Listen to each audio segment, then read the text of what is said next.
Strikerless Arsenal versus Leicester on the English Premier League week number 25. And of course, I'm here to give you the match preview of this beautiful game of football, a must-win game for Arsenal. On this video, I'm going to talk about the predicted lineup. I'll also talk about the predicted score, and I'll also talk about the general expectations of Arsenal fans worldwide. Now, as you're going to play with Leicester, this is one of those matches that we must win, mandatory. And the reason as to why I'm saying this is because right now teams are not fearing us. They have already a perception about Arsenal, and especially because of the injuries that we are having. Teams are like not fearing us at the moment. So as you're going to play with Leicester, for us to keep on putting the pressure on other teams, for us to ascertain other teams that we are still as a threatening team as we have always been, for us to prove to everybody, every opponent of us, that we are still on the title race, this is that game that we must win, and it's a mandatory win game for us. Of course, we've played with Leicester before a couple of games, and for the last like around 4 or 5 matches we've played with Leicester, we have beaten them all the matches.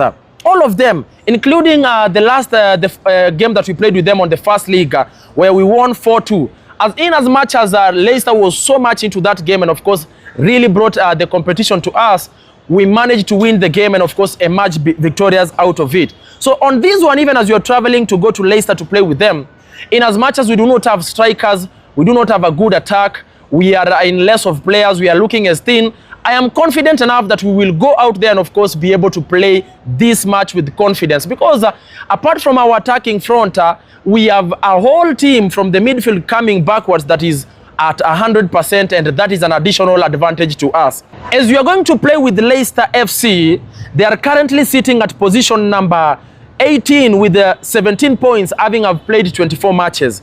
Arsenal is sitting at position number 2 with 50 points, having played 24 matches. Leicester is trying to prove a point in making sure that they are fighting the relegation zone so that they don't get to be relegated.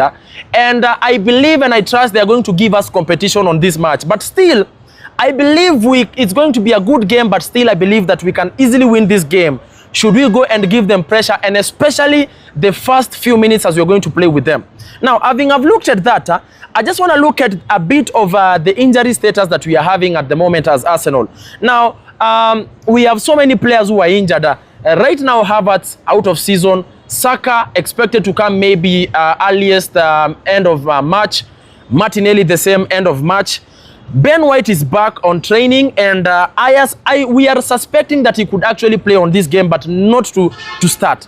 Now, having looked at the injury status, now let me try and predict and see who is going to play on this match for tomorrow and who Arteta is supposed to be picking.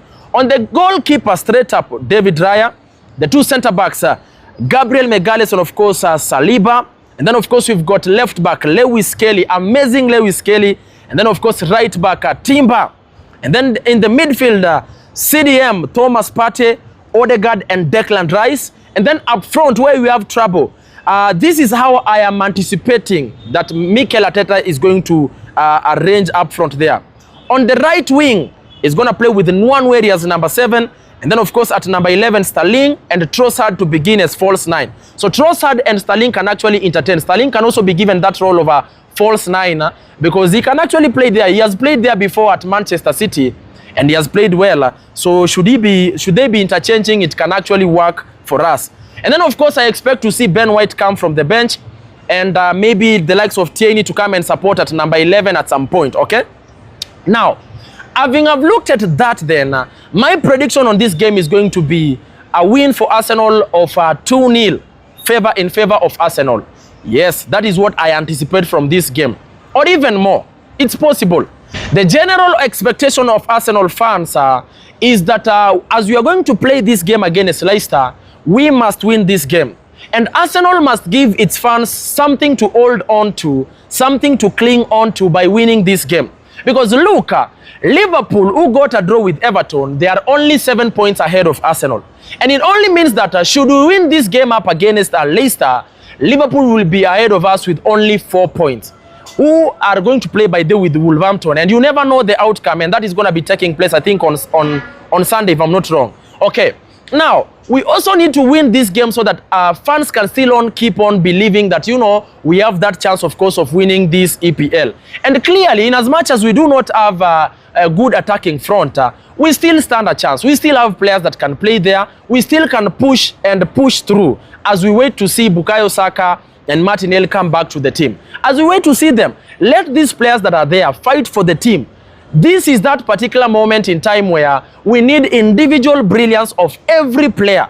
Every player that is playing in any whatsoever number, they need to show up on the team. They need to fight for the badge, fight for the team, and keep on pushing until we get Bukayo Saka back and Martinelli back to come, and of course even add more attacking force on that attacking front that we are having at the moment.